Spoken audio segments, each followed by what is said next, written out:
দেশের পরিবহন জগৎ এত পরিমাণ পরিবর্তনশীল যা বর্তমানে আসলে অকল্পনীয়। বাস কোম্পানিগুলো বছরের যে কোনো সময় তাদের ফ্লিটে নতুন নতুন বাস সংযোজন করলেও ঈদের সময় মনে হয় এই চাপটা একটু বেড়ে যায়। একটা সময় ঢাকা কক্সবাজার রুটে শুধুমাত্র স্লিপার বাস চলাচল করলেও বর্তমানে দেশের সব বড় শহরগুলোতে বিভিন্ন বাস কোম্পানি স্লিপার বাস দিয়ে তাদের যাত্রী সেবা পরিচালনা করছে। এই ধারাবাহিকতা বজায় রাখতে আরাফাত পরিবহনের বহরে ঈদের পূর্বে যুক্ত হলো আইসার স্কাইলাইন 2015 মডেলের 2 ইউনিট প্যাকেট স্লিপার বাস। এই বাসের বিভিন্ন ইনফরমেশনের পাশাপাশি বাসের স্টার্টিং পয়েন্ট, বাসের এন্ডিং পয়েন্ট, বাসের ভাড়া কত, এছাড়াও বাসের বিভিন্ন সুযোগ সুবিধা নিয়ে আজ আপনাদের সাথে সকল তথ্য তুলে ধরব। সম্পূর্ণ ভিডিও জুড়ে আপনাদের সাথে রয়েছে আমি ধ্রুব। সুস্বাগতম সবাইকে। চলুন আর কথা না বাড়িয়ে শুরু করা যাক আজকের ভিডিও। আইসার স্কাইলাইন 2015 মডেলের 4 ইউনিট প্যাকেট বাস যুক্ত হয়েছে আরাফাতের বহরে, যার মধ্যে 2 unit business class seater bus এবং বাকি 2 ইউনিট বিজনেস ক্লাস স্লিপার বাস।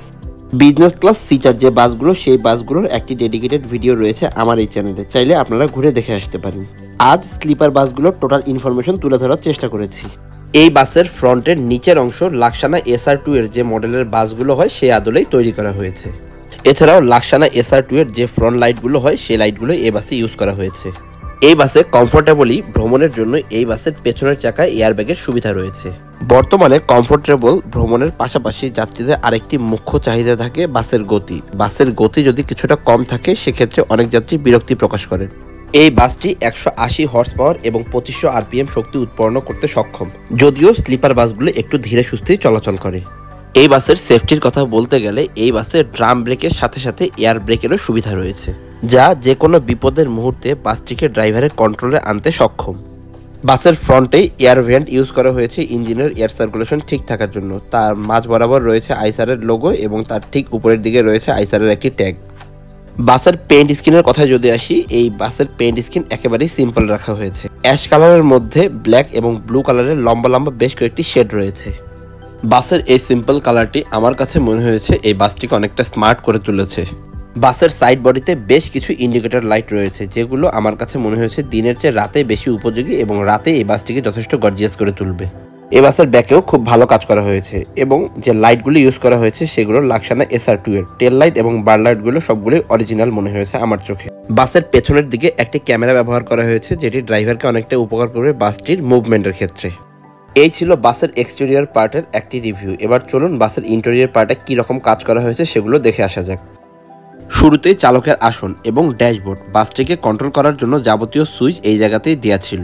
পিছনের ক্যামেরাটি দেখার জন্য একটি মনিটর এবং স্টিয়ারিংয়ের মধ্যে আইসারের একটি বড় লোগো দেওয়া ছিল।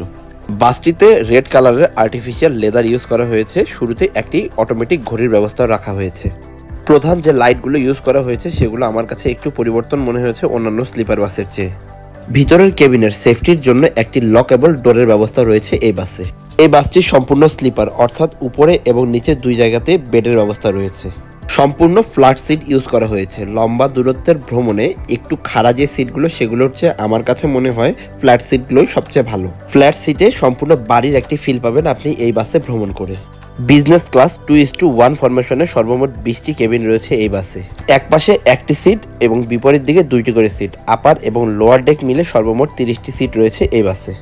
বাসের লাইটিং পোর্শনে যদি যাই তবে অবশ্যই বলতে হবে যথেষ্ট ভালো মানের লাইটিং ইউজ করা হচ্ছে এই বাসে। বাসের শুরু থেকে শেষ পর্যন্ত সাদা এবং নীল রঙের চেইন লাইট ইউজ করা হয়েছে। বাসের মধ্যবর্তী যে মূল লাইটগুলো সেগুলোতে সবুজ রঙের লাইট ইউজ করা হয়েছে।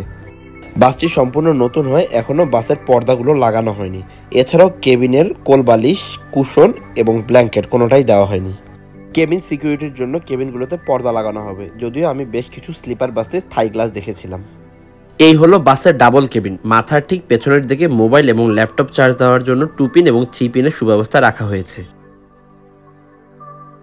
সিটগুলোর উপরের দিকে এসি কন্ট্রোলের জন্য এসির ভেন্ট, রিডিং লাইট এবং একটি করে স্পিকারের সুব্যবস্থা রাখা হয়েছে। এছাড়াও পায়ের দিকটাতেও আরও 2টি করে এসির ভেন্ট দেওয়া হয়েছে। পায়ের দিকে জুতা রাখার জন্য শু র্যাক দেওয়া হয়েছে, তবে পানির বোতল রাখার জন্য কোনো হোল্ডার দেওয়া হয়নি। সিঙ্গেল কেবিনগুলোতেও ডাবল কেবিনের ন্যায় এসির ভেন্ট, রিডিং লাইট, স্পিকার এবং শু রাখার জন্য শু র্যাক রাখা হয়েছে। আমি 5 ফিট 10 ইঞ্চির, আমার জন্য এই কেবিনগুলো পারফেক্ট ছিল। আশা করছি যারা 6 ফিট তারাও খুব আরামের সহিত এই কেবিনগুলোতে ভ্রমণ করতে পারবেন। যারা আপার ডেকের টিকিট কাটবেন তাদের উপরে ওঠার জন্য একটা করে এক্সট্রা ফোল্ডিং রাখা হয়েছে লোয়ার ডেকের সাথেই। এছাড়াও আপার ডেকের কেবিনগুলোতে 2টি করে হ্যান্ডবার রয়েছে, একটি স্টিলের এবং একটি প্লাস্টিকের, যেন প্যাসেঞ্জাররা এই হ্যান্ডবারগুলো ধরেই উপরে উঠতে পারে। বাসের ভিতরে যে চেইন লাইটগুলো ইউজ করা হয়েছিল তার সম্পূর্ণ সৌন্দর্য ফুটে উঠবে সম্পূর্ণ রাতে, তবে দিনের বেলায় এই সৌন্দর্য খুব একটা চোখে পড়বে না। এই বাসের সম্পূর্ণ কাজ কমপ্লিট করে আমাদের সামনে তুলে ধরেছে ফাইজুল ইঞ্জিনিয়ারিং ওয়ার্কশপ। এই গ্যারেজটি ঢাকার দারুস সালাম কোটবাড়িতে অবস্থিত। স্ক্রিনে তাদের মোবাইল নাম্বার দেয়া থাকলো, যারা এই গ্যারেজ থেকে বাসের বডি তৈরি করতে চান তারা এই নাম্বারে যোগাযোগ করে বাসের বডি তৈরি করে নিতে পারবেন। আরাফাত পরিবহন এ যাবৎ ঢাকা থেকে উত্তরবঙ্গের জেলাগুলো অর্থাৎ ঢাকা থেকে দিনাজপুর এবং ঢাকা থেকে রংপুর সৈয়দপুর হয়ে ঠাকুরগাঁও পর্যন্ত যাত্রী সেবা দিচ্ছে। তাদের বহরে বর্তমানে শুধুমাত্র এসি বাস চলাচল করে এবং তারা শুধুমাত্র এসি বাস দিয়ে এই রুটে যাত্রী সেবা দেবে। ঢাকার রিং রোড এবং মাজার রোডে তাদের কাউন্টারগুলো অবস্থিত। আমি ডিসক্রিপশন বক্সে তাদের কাউন্টারের নাম্বারগুলো শেয়ার করে রাখবো, আপনারা যারা টিকিট সংগ্রহ করতে চান এই নাম্বারগুলো থেকে টিকিট সংগ্রহ করে নিতে পারবেন। ভ্রমণ এবং বাস বিষয়ক যে কোনো ইনফরমেশনের জন্য আমার চ্যানেলটিকে সাবস্ক্রাইব করে বেল বাটনে প্রেস করে রাখতে পারেন।